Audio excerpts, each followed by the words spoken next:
एक जिंदा औरत सिंहासन से निकलती है और राजा भोज को अयोग्य ठहराते हुए उन्हें उस सिंहासन पर विराजने नहीं देती। बेचारा राजा भोज अपना सा मुंह लिए उस दिन तो सभा से चला जाता है, पर अगले दिन फिर उसने सभा को एकत्रित किया और जैसे ही सिंहासन पर विराजने के लिए तैयार हुआ, फिर से सिंहासन से एक दिव्य पुतली निकली जिसका नाम चित्रलेखा था। फिर से किसी दिव्य स्त्री को सिंहासन से निकलते देख राजा भोज ठिठक कर रुक जाते हैं। सिंहासन से निकली दूसरी पुतली बोली, ठहरो राजा भोज, आप कहाँ मुंह उठाए सिंहासन की तरफ चले आ रहे हैं? इस पर विराजने से पहले ये तो जान लीजिए कि आप इसके योग्य हैं भी या नहीं। क्या आप नहीं जानते कि ये सिंहासन कभी महान राजा विक्रमादित्य का हुआ करता था? अगर आप में भी उनके जैसे ही गुण है तो आप अवश्य इस सिंहासन पर विराजेगा। द्वितीय पुतली चित्रलेखा की बात सुन चिढ़ता हुआ राजा भोज बोला, ऐसे क्या गुण थे तुम्हारे राजा विक्रमादित्य में? तब पुतली चित्रलेखा बोली, राजन, अगर आप उनके गुणों से परिचित नहीं है तो उनकी ये कथा सुनिए। इतना कहकर द्वितीय पुतली राजा विक्रमादित्य की कथा सुनाना प्रारंभ करती है। एक बार राजा विक्रमादित्य जंगलों में गए हुए थे। वहां उन्होंने एक साधु को देखा जो अपनी साधना में लीन थे, जिसके चेहरे पर एक अलग ही तेज था। उनको देखने मात्र से ही विक्रमादित्य उनसे बहुत प्रभावित हुए। वे उनको प्रणाम कर वहीं उनके समीप बैठ गए। साधु महाराज ने बहुत देर तक विक्रमादित्य से वार्ता की, जिसमें उन्होंने विक्रमादित्य को सद्कर्म और भक्ति मार्ग पर चलने का महत्व समझाया। साधु महाराज बोले, किसी भी इंसान का जीवन तब तक व्यर्थ है जब तक वो अपने पृथ्वी पर भेजे जाने के असली मकसद अर्थात भक्ति मार्ग को पूरा न कर ले। चाहे वो कितना ही यश और वैभव क्यों न प्राप्त कर ले, पर उसका जीवन व्यर्थ ही है। साधु महाराज की बातों ने राजा विक्रमादित्य को अंदर तक झकझोर दिया। वे उनको प्रणाम कर भारी हृदय से राज्य लौट जाते हैं। कुछ दिन बीत जाने के बाद भी उनके मन में साधु महात्मा की कही गई वही बातें घूमती रहती। उनका मन उखड़ा उखड़ा सा रहने लगा था। अंततः उन्होंने सर्वस्व त्याग कर जंगल में जाकर भक्ति करने का निश्चय किया। वे अपने भाई भर्तहरि को पूरा राजकाज सौंप देते हैं और बिल्कुल साधारण वस्त्रों में सर्वस्व त्याग कर साधना हेतु जंगलों में चले जाते हैं। उनके जाने के बाद सारा राजकाज उनके भाई भर्तहरि ने संभाल लिया। समय अपनी गति के साथ बीतने लगा। एक समय उज्जैन में एक तपस्वी गुरु गोरखनाथ का आगमन हुआ। गोरखनाथ राजा भर्तहरि के दरबार में पहुंचे। भर्तहरि ने गोरखनाथ जी का उचित आदर सत्कार किया, जिससे गुरु गोरखनाथ अति प्रसन्न हुए। प्रसन्न होकर गोरखनाथ जी ने राजा को एक चमत्कारी फल दिया और बोले कि यह खाने से वह सदैव जवान बने रहेंगे, कभी बुढ़ापा नहीं आएगा, सदैव सुंदरता बनी रहेगी। राजा भर्तहरि को वो चमत्कारी फल देकर गोरखनाथ जी वहां से चले गए। फल पाकर राजा भर्तहरि ने सोचा कि उन्हें जवानी और सुंदरता की क्या आवश्यकता है। चूंकि राजा अपनी तीसरी पत्नी रानी पिंगला पर अत्यधिक मोहित थे, अंततः उन्होंने सोचा यदि यह फल रानी पिंगला खा लेगी तो वह सदैव सुंदर और जवान बनी रहेगी। यह सोचकर राजा ने वो चमत्कारी फल रानी पिंगला को दे दिया। रानी पिंगला एक दुष्ट औरत थी। वो अपने पति भर्तहरि से नहीं बल्कि उनके कोतवाल से प्रेम करती थी। राजा भर्तहरि इस बात से बिल्कुल अनजान थे। जब उन्होंने अपनी रानी को वो चमत्कारी फल दिया तो रानी पिंगला ने सोचा यदि मैं ये फल कोतवाल को दे दूं तो कितना अच्छा रहेगा। जब कोतवाल इसे खाएगा तो वह लंबे समय तक जवान और हट्टा कट्टा बना रहेगा और उनका प्यार और अधिक प्रगाढ़ हो जाएगा। ऐसा विचार कर रानी ने वो चमत्कारी फल अपने प्रेमी कोतवाल को दे दिया। पर वो कोतवाल रानी पिंगला से नहीं बल्कि एक वैश्या से प्रेम करता था। जब रानी ने उसे फल दिया तो उसने भी बहुत विचार किया कि इसका क्या किया जाए। अंततः उसने वो फल अपनी प्रेमिका यानी उस वैश्या को दे दिया। वैश्या को जब वो चमत्कारी फल मिला तो वो अत्यधिक आनंद से भर गई। सोचा अब उसका ये सुंदर रूप, ये सुंदर जवान चेहरा हमेशा ऐसा का ऐसा ही बना रहेगा और वो सदैव सुंदर और जवान दिखती रहेगी। पर अगले ही पल उसे ये सोचकर झटका सा लगा कि वो सदैव जवान और सुंदर बनी रहेगी तो उसे ये गंदा काम भी सदैव ही करते रहना पड़ेगा। ये विचार आते ही वो एकदम निराश हो गई और विचार करने लगी कि ये फल वो किसे दे। पूरी रात बैठकर विचार करने पर उसने सोचा इस फल के लिए जो सबसे योग्य और उत्तम व्यक्ति है वो है हमारे राजा। हाँ, इस फल की सबसे ज्यादा जरूरत हमारे राजा को ही है। वो हमेशा जवान रहेंगे तो लंबे समय तक प्रजा को भी सभी सुख सुविधाएं देते रहेंगे। मैंने अपनी पूरी जिंदगी में बुरे कर्म ही किए हैं, कम से कम मुझसे ये एक तो अच्छा कर्म हो जाएगा और हो सकता है राजा मुझे खुश होकर बहुत सी धन दौलत भी दे दे और मैं ये देह व्यापार भी त्याग दूं। ऐसा विचार कर वो उस चमत्कारी फल को ले राजा के पास जाती है और उन्हें वो फल दे देती है। राजा ने जब उस फल को देखा तो वो हैरान रह गया। अनेकों तर्क वितर्क उसके दिमाग में एक साथ घूमने लगे। जब राजा ने वैश्या से पूछा कि यह फल उसे कहाँ से प्राप्त हुआ, तब वैश्या ने बताया कि यह फल उसे कोतवाल ने दिया है। राजा भर्तहरि ने तुरंत कोतवाल को बुलवा लिया।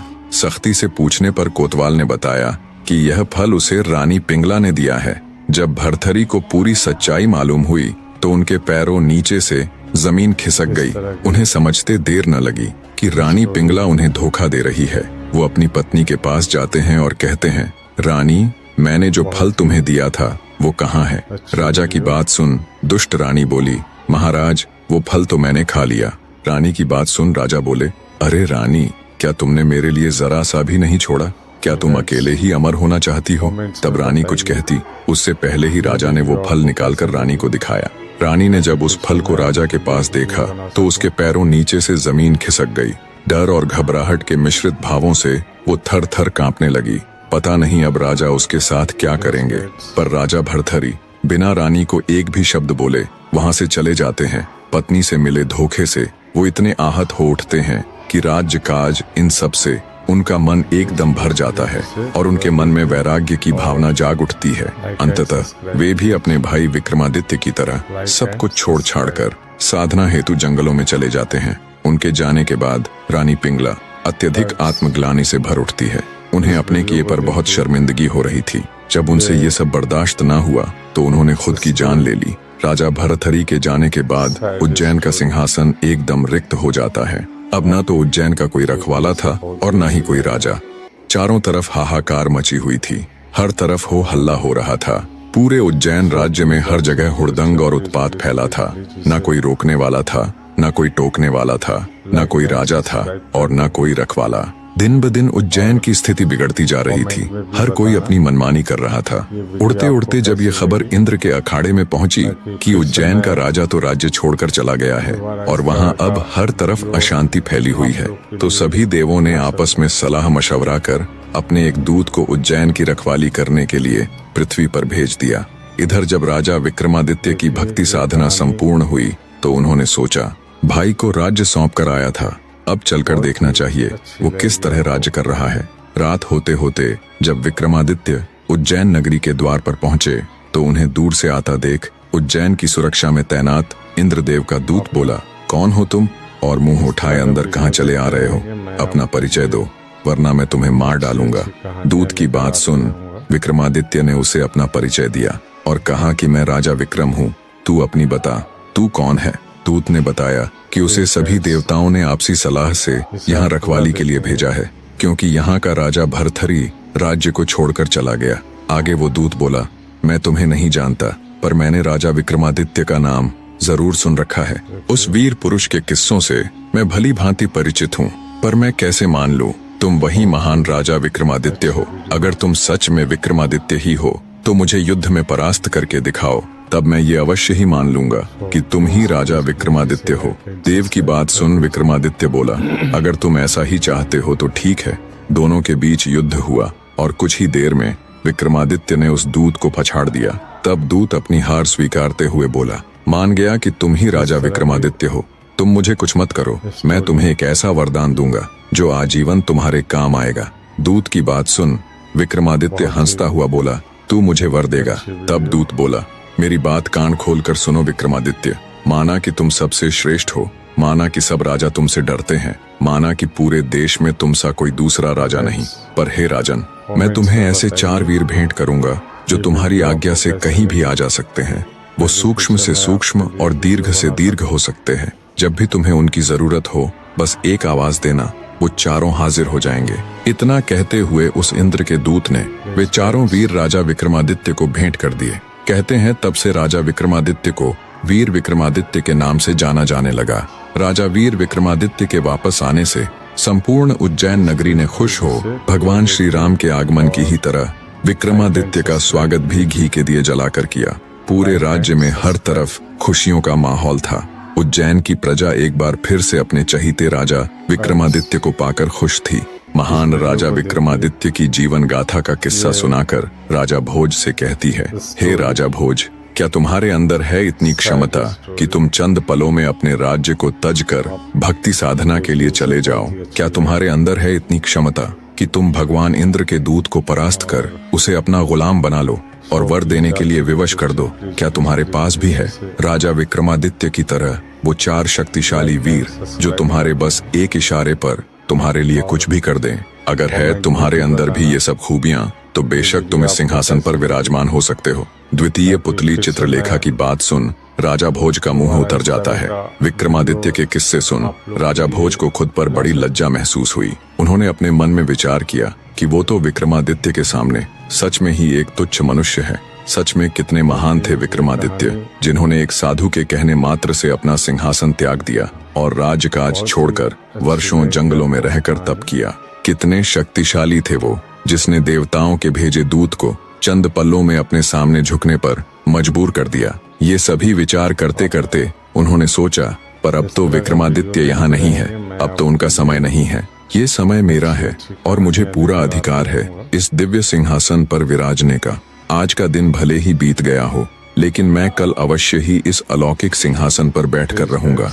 इन्हीं विचारों के साथ राजा भोज दरबार से चला जाता है। सिंहासन से निकली प्रथम पुतली रत्नमंजरी की ही तरह दूसरी पुतली चित्रलेखा ने भी भोज को सिंहासन पर बैठने नहीं दिया। अगले दिन फिर से तय समय पर सभी राजदरबारी राज दरबार में उपस्थित हो गए।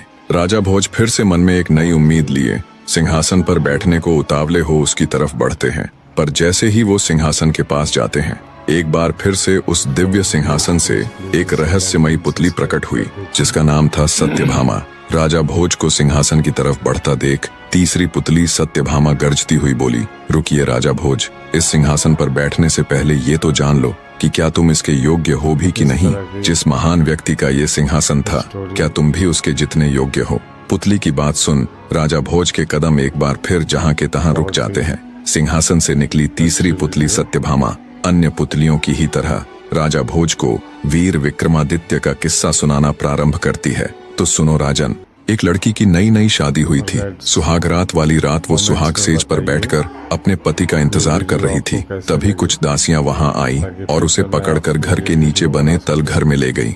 नई नवेली दुल्हन दासियों के इस एकदम से किए गए व्यवहार से अचंभित हो गई। उसे कुछ समझ नहीं आया कि ये उसके साथ हुआ तो हुआ क्या। वो कुछ समझ पाती इससे पहले ही उसे पकड़कर लाई दासियां बोली, आपके पति की आज्ञा से आपको जीवन भर इस तल घर में बंद रखा जाएगा।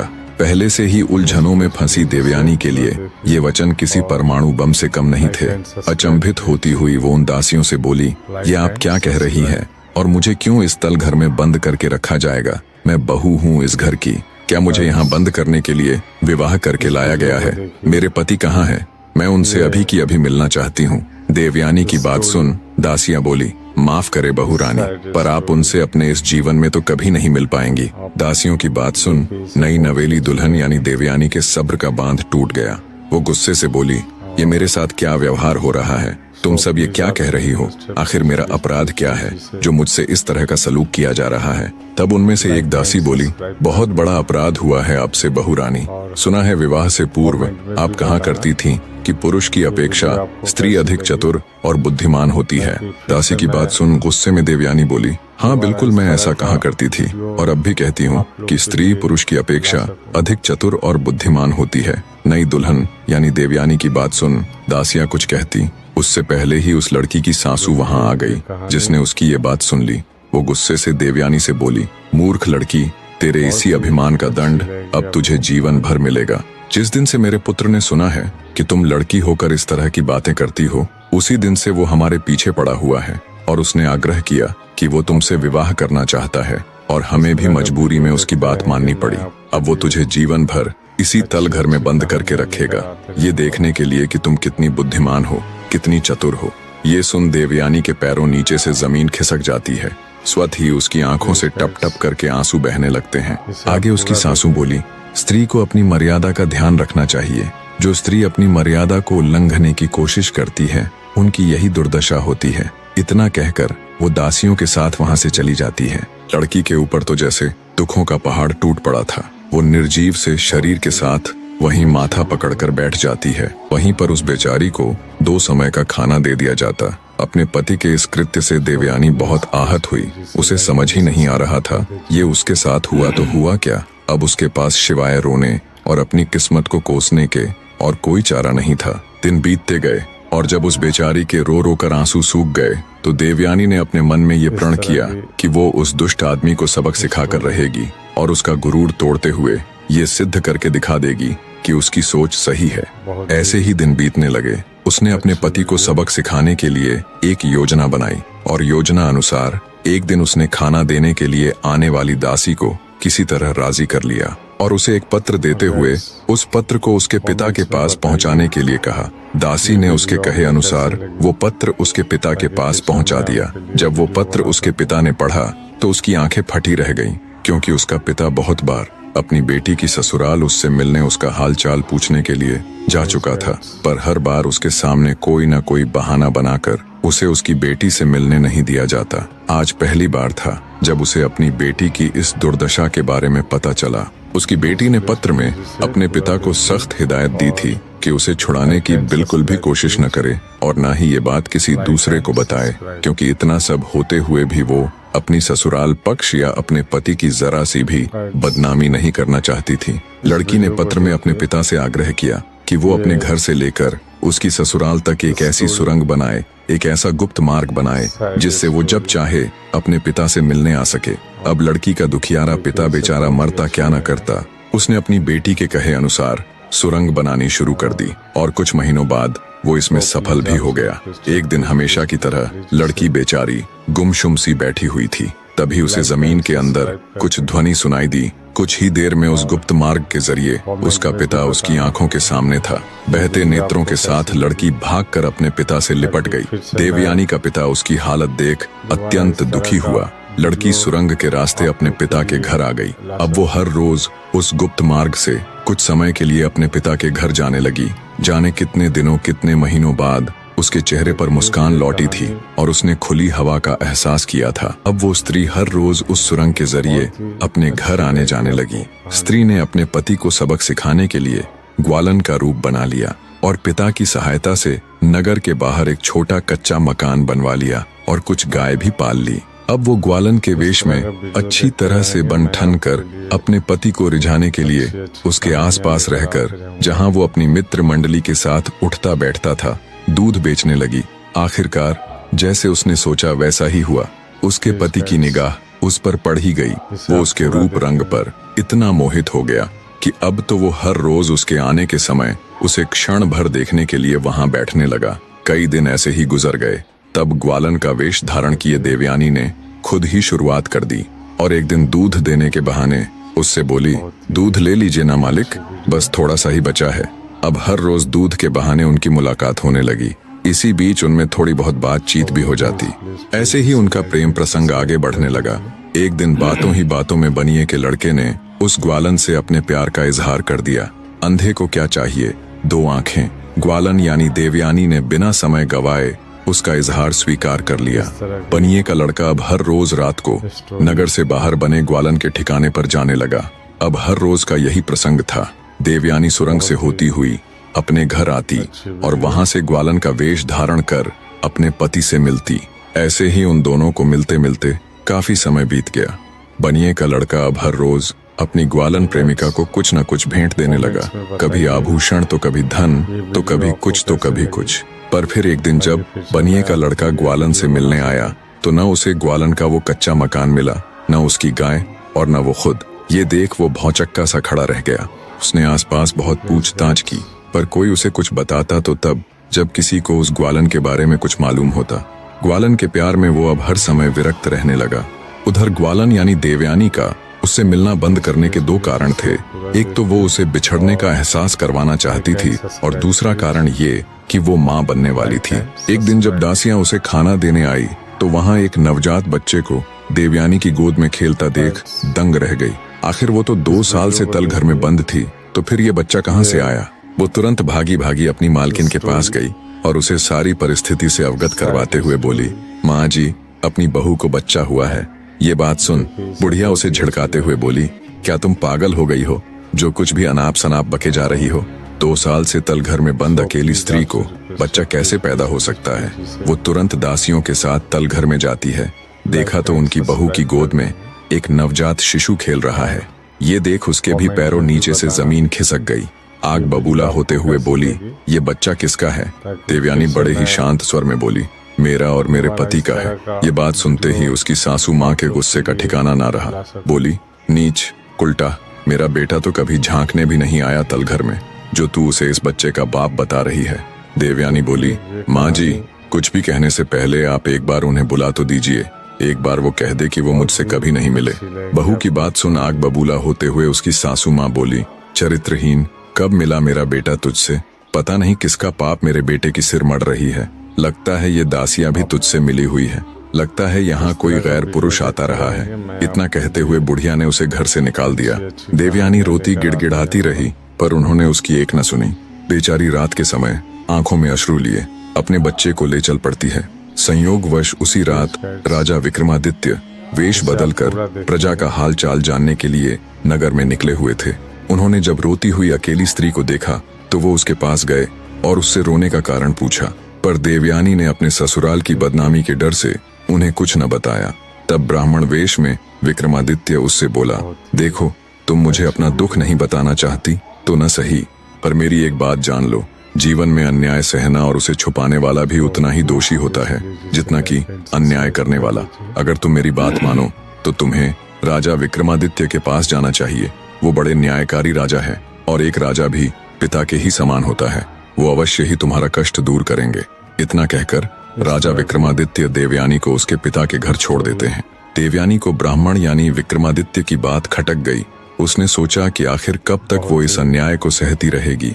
अगले दिन जब वो अपने पिता के संग राजा विक्रमादित्य के दरबार में जाती है तो वो तुरंत राजा विक्रमादित्य को पहचान लेती है कि ये तो वही ब्राह्मण है जो पिछली रात मुझे मिला था। उसे समझते देर न लगी कि कल रात उससे मिलने वाले राजा विक्रमादित्य ही थे। वो निश्चिंत हो अपनी पूरी व्यथा राजा विक्रमादित्य के आगे कह सुनाती है। सारी बात सुन राजा विक्रमादित्य कुछ देर सोच में पड़ जाते हैं, फिर कहते हैं, तुम्हारे साथ कल इतना सब हुआ, तब तुम्हारा पति कहाँ था? घर में इतना हो हल्ला होने के बाद तो उसे जरूर आना चाहिए था। खैर, कोई बात नहीं, हम खुद वहां चलेंगे। राजा विक्रमादित्य अपने राजसी वस्त्र त्याग देते हैं ताकि कोई उन्हें पहचान न पाए और साधारण से वस्त्रों में कृत्रिम दाढ़ी लगाकर देवयानी को अपनी साथ ले उसकी ससुराल चल पड़ते हैं। जब विक्रमादित्य देवयानी के साथ उसकी ससुराल पहुंचते हैं तो उसकी सासू माँ और उसका ससुर उन्हें देखते ही भड़क उठते हैं और उस पे चिल्लाते हैं, उल्टा स्त्री तू यहाँ फिर आ गई, और ये तेरे साथ कौन है? क्या यही है वो जिसका ये बच्चा है? उसकी बात सुन विक्रमादित्य कुछ कहते इससे पहले ही देवयानी का पति वहां पहुंच जाता है, जो व्यापार के सिलसिले में बाहर गया हुआ था और आज ही अपने घर लौटा था। देवयानी को अपने सामने अपने ही घर में देखकर वो अचंभित हो जाता है। ढेरों सवाल जब उसके दिमाग में चलने लगते हैं, ये इतने दिनों बाद और वो भी मेरे घर में। वो सीधा देवयानी के पास जा एकदम भावुक होता हुआ कहता है, कहाँ चली गई थी तुम? मैंने तुम्हें कहाँ कहाँ नहीं ढूंढा। मुझसे ऐसी क्या खता हो गई थी जो तुम मुझे बिन बताए यूं अचानक छोड़कर चली गई? अपने लड़के के मुख से ये बातें सुन उसके माता पिता दोनों दंग रह जाते हैं। उन्हें कुछ समझ नहीं आ रहा था ये हो क्या रहा है। तभी राजा विक्रमादित्य बोल पड़े, ओह, तो तुम हो वो जिसे अपने पुरुष होने पर बहुत घमंड है। सुना है तुमने शादी करते ही अपनी पत्नी को सिर्फ इस बात के लिए तलघर में बंद कर दिया था कि उसका मानना था कि स्त्रियां पुरुषों से अधिक चतुर और बुद्धिमान होती हैं। अरे ओ मूर्ख आदमी, जिस ग्वालन के प्रेम में तू पागल हुआ फिर रहा है वो कोई और नहीं बल्कि तेरी धर्मपत्नी ही है। पर तू तो अपने पुरुषार्थ में इतना अंधा हो गया था कि अपनी धर्मपत्नी को एक नजर देखना तक ग्वारा नहीं समझा। और ठीक ही कहती थी ये, जैसा इसने कहा था वैसा सिद्ध करके भी दिखा दिया। विक्रमादित्य की ये बात सुन लड़के का रंग उड़ जाता है। वो एकदम सन्न रह जाता है। उसका सारा गर्व कुछ ही पलों में चकनाचूर हो चुका था। वो हकलाते हुए कहता है कि ये कैसे संभव हो सकता है। तब देवयानी उसे सारा किस्सा कह सुनाती है कि कैसे उसने अपने पिता की सहायता से वो सुरंग बनवाई और कैसे उसे सबक सिखाने के लिए ग्वालन का वेश धारण किया। सारा माजरा समझ बनिए कि लड़के समेत उसके माँ बाप भी दंग रह जाते हैं। उन सब का सिर मारे लज्जा के झुक जाता है। तब विक्रमादित्य अपनी वो कृत्रिम दाढ़ी हटाते हुए अपने असली रूप में आ जाते हैं। राजा विक्रमादित्य को देख वो लड़का और उसके माँ बाप उनके पैरों में गिर जाते हैं और उनसे क्षमा मांगते हैं। उन्हें यूं गिड़गिड़ाता देख राजा विक्रमादित्य बोले, उठो, अगर तुम्हें माफी ही मांगनी है तो अपनी बहू से मांगो। कितना जुल्म किया है तुमने इस बेचारी पर। और एक ये है जो इतना सब कुछ होते हुए भी तुम्हारे खिलाफ बोलकर तुम्हारी जरा सी भी बदनामी नहीं करना चाहती थी। राजा विक्रमादित्य की बात सुन देवयानी के सास ससुर उससे हाथ जोड़कर माफी मांगते हैं और कहते हैं, हमें क्षमा कर देना बेटी, हमसे बड़ी भूल हो गई। देवयानी का पति भी उसके सामने घुटनों पर बैठ माफी मांगता है और कहता है, क्षमा करना प्रिय, मैंने तुम्हारे ऊपर बहुत जुल्म किए। आज तुमने मेरा गर्व चूर चूर कर दिया और ये सिद्ध कर दिया कि वाकई में तुम जैसी स्त्रियां मेरे जैसे नीच पुरुष से कहीं ज्यादा चतुर और समझदार होती हैं। देवयानी को राजा विक्रमादित्य की बदौलत अपना पति और परिवार वापस मिल चुका था। इतनी कथा सुनाते हुए तीसरी पुतली बोली, सुना राजा भोज, ऐसे थे हमारे राजा विक्रमादित्य जो किसी भी दीन दुखियारे को देख उसका दुख मिटाने को इतने आतुर हो जाते थे जैसे वो किसी दूसरे का दुख न होकर स्वयं उन्हीं का हो। अगर तुमने भी कभी ऐसा महसूस कर किसी दुखियारे को उसके दुख से निजात दिलाई है तो स्वागत है आपका इस सिंहासन पर। पुतली की बात सुन बिना कुछ कहे सुने एक बार फिर से निराश हो राजा भोज वापस लौट जाते हैं। इस तरह एक दिन और गुजर जाता है जब राजा भोज उस दिव्य सिंहासन पर विराजमान नहीं हो पाए। अगले दिन फिर दरबार लगा। अब राज दरबारी बजाय ये देखने के कि राजा भोज सिंहासन पर कैसे विराजमान होंगे, बल्कि ये देखने के लिए ज्यादा आतुर रहते कि आज कौन सी पुतली सिंहासन से प्रकट होगी और वो महान राजा विक्रमादित्य की किस कथा का उल्लेख करेगी। तो सभी दरबारी बड़ी उत्सुकतावश दरबार में बैठे हुए थे। तभी राजा भोज भी दरबार में आते हैं और जब वो सिंहासन की तरफ उस पर विराजने के लिए अपने कदम बढ़ाते हैं, तभी एक बार फिर एक चमत्कारी रोशनी के साथ सिंहासन से एक नई पुतली प्रकट हुई जिसका नाम कामकंदला था। राजा भोज को सिंहासन पर बैठने के लिए आतुर हुआ देख चौथी पुतली कामकंदला बोली, रुकिए राजा भोज, सिंहासन पर विराजने से पहले जिनका ये सिंहासन था उनकी एक कथा सुनिए। कथा सुनने के बाद अगर आपको लगे कि आप में भी है वो गुण तो अवश्य आप इस सिंहासन पर बैठ जाइएगा। पुतली की बात सुन राजा भोज के बढ़ते हुए कदम स्वतः ही रुक जाते हैं और वे उस पुतली को राजा विक्रमादित्य की कथा सुनाने का आग्रह करते हैं। चौथी पुतली कामकंदला कथा सुनाना प्रारंभ करती हैं। तो सुनिए राजन, एक जरूरी बात मेरे प्रिय दर्शकों, आप में से बहुत से दर्शक मेरी तरह वीडियो बनाना सीखना चाहते हैं, तो उन सीखने को उत्सुक दर्शकों को बता दूं, आप सबके लिए मैंने लेश मात्र कीमत पर 2 ट्यूटोरियल वीडियो बनाई है जिसमें सब बताया है कि मैं कौन से AI का उपयोग करके ऐसी वीडियो बनाता हूं और इन्हें बनाने की क्या प्रोसेस रहती है। 2 ट्यूटोरियल वीडियो देखकर आपको सब ज्ञान हो जाएगा। फिर भी कोई सवाल रह जाए तो कमेंट करके पूछ सकते हैं। इसके लिए आपको चैनल ट्रू वर्ड्स ज्वाइन करना पड़ेगा। धन्यवाद दोस्तों। कहानी का अगला भाग बहुत जल्द आप सबके सामने होगा। तब तक स्वस्थ रहिए, मस्त रहिए।